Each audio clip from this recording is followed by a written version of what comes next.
একটা ছেলের হাতে ছিল না বড় ভালো ক্যামেরা, ছিল না ভালো বড় বাড়ি, এবং ছিল না কোনো পরিচয়। তার বাবা বিদেশে কাজ করতে চলে যেতেন এবং তার মা বাড়িতে শাড়ি করতেন। গ্রামের অনেকেই তাকে বলতো ইউটিউব করে কেউ বড়লোক হয় নাকি। কিন্তু 5 বছর পরে সেই ছেলের বাড়ির সামনে দাঁড়িয়েছিল একটি নতুন গাড়ি, আর যারা তাকে একদিন অপমান করেছিল তারাই আজ একটি সেলফি তোলার জন্য লাইনে দাঁড়িয়েছিল। কিন্তু প্রশ্ন হলো, এমন কি করেছিল ছেলেটা, কত অপমান সহ্য করেছিল, আর কেন সেই ইউটিউব ছেড়ে দেওয়ার সিদ্ধান্ত নিয়েও আবার কেন ফিরে এসেছিল। এই গল্পের শেষটা আপনাকেও অবাক করে দেবে, তাই ভিডিওটা একটুও স্কিপ করবেন না।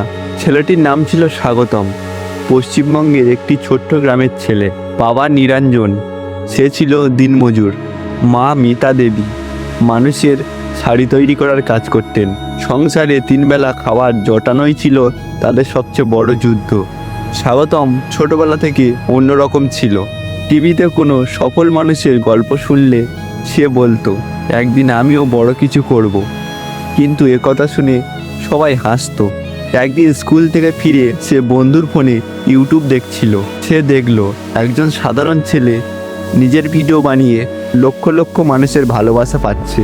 সেই রাতেই স্বাগতম মনে মনে সিদ্ধান্ত নিল, আমিও ইউটিউব করব। কিন্তু তখন স্বাগতম জানতোই না যে একটা ভুলের জন্য 40টা ভিডিও কোনো মানুষ দেখবেই না। স্বাগতমের নিজের কোনো স্মার্টফোন ছিল না।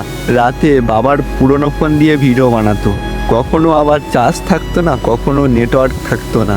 তবুও সে প্রতিদিন একটা করে ভিডিও বানাতো।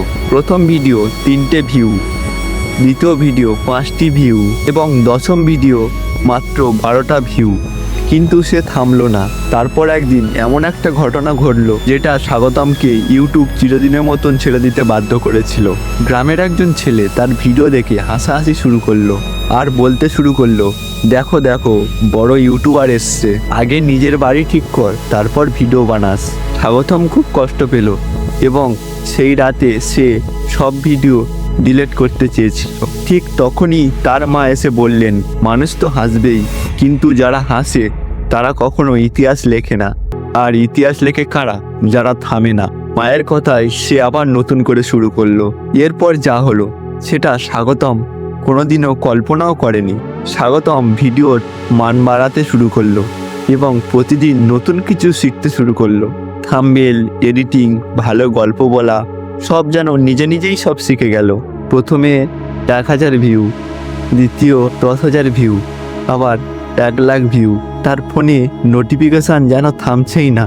সেই দিন বাবা কাজে যাচ্ছিল এবং স্বাগতম বলল, বাবা আজ আর কাজে যেও না। একথা শুনে বাবা তো অবাক। স্বাগতম তার প্রথম ইউটিউবের আয় তার বাবার হাতে তুলে দেয়। বাবার চোখে জল। তিনি শুধু বললেন, আজ বুঝলাম স্বপ্ন সত্যি হয়। কিন্তু এখানেই গল্প শেষ নয়। সবচেয়ে বড় চমক তখনও বাকি ছিল। এবং কয়েক মাস পরে রাহুল নতুন ক্যামেরা কিনল, বাবার নতুন জামা এবং মায়ের জন্য একটি সোনার চেন।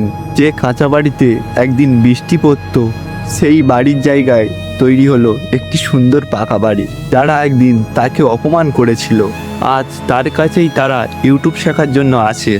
স্বাগতম শুধু হেসে বলে, কাউকে ছোট করো না, আজ যে হেরে গেছে কাল সে জিতে যেতে পারে। বন্ধুরা, এই গল্পটা শুধু ইউটিউবারের নয়, এটা প্রতিটি মানুষের গল্প যে স্বপ্ন দেখে, অপমান সহ্য করে, তবুও হাল ছাড়ে না। মনে রাখবেন, দরিদ্র স্বপ্নকে থামাতে পারে না, থামিয়ে দেয় শুধু হাল ছেড়ে দেওয়া। গল্পটা যদি আপনাদের ভালো লেগে থাকে তাহলে ভিডিওতে একটি লাইক করুন এবং চ্যানেলটি সাবস্ক্রাইব করতে একদম ভুলবেন না। দেখা হবে পরের নতুন একটা গল্পে। নমস্কার।